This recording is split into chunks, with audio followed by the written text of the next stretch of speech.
তো বন্ধুরা, আজ আমি বানাবো একটি সুন্দর জলখাবার।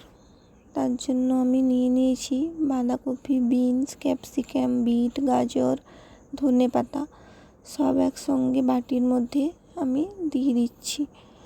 এগুলো আমি কেটে আগে থেকেই ধুয়ে নিয়েছিলাম। ভিডিওটা প্রথম থেকে শেষ পর্যন্ত দেখার অনুরোধ রইল। অবশ্যই আপনাদের ভালো লাগবে। এটি বাচ্চাদের টিফিনেও বানিয়ে দিতে পারেন।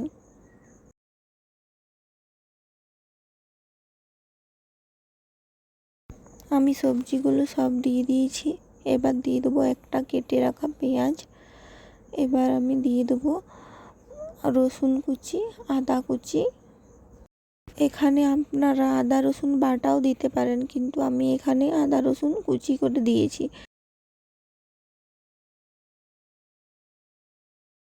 এবার আমি দিয়ে দিলাম চালের গুঁড়ো 1 কাপ, সুজি 1 কাপ, আর দিয়ে দেব 2টো ডিম। পরিমাণ মতো লবণ দিয়ে আমি ভালো করে এটি মেখে নেব। জল দিয়ে অল্প অল্প করে ভালো করে এটা মেখে নেব।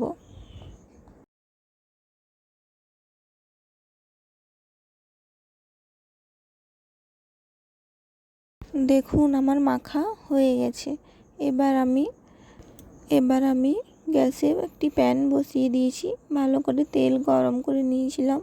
এবার ব্যাটারটি 1 চামচ করে এখানে দিয়ে দিচ্ছি। ভালো মোটা করে দিতে হবে, খুব পাতলা করলে এটি ভেঙে যেতে পারে। মোটা মোটা করে আমি দুপাশ উল্টে পাল্টে ভেজে নিচ্ছি। এটা আমি দুপাশ ভালো করে লাল লাল করে ভেজে তুলে নিচ্ছি। যদি রেসিপিটি ভালো লাগে অবশ্যই একটি লাইক, শেয়ার, কমেন্ট করবেন, সাবস্ক্রাইব করে পাশে থাকবেন। আমি আরেকটিও করে আপনাদের দেখিয়ে দিচ্ছি। আশা করি আপনাদের ভিডিওটি ভালো লেগেছে। দুপাশ আমি এটারও ভালো করে লাল লাল করে ভেজে নিলাম। এটা সস দিয়ে খেতে খুবই ভালো লাগে। এটা অবশ্যই আপনারা বাড়িতে বানিয়ে খাবেন, এটি খেতে খুবই ভালো লাগে।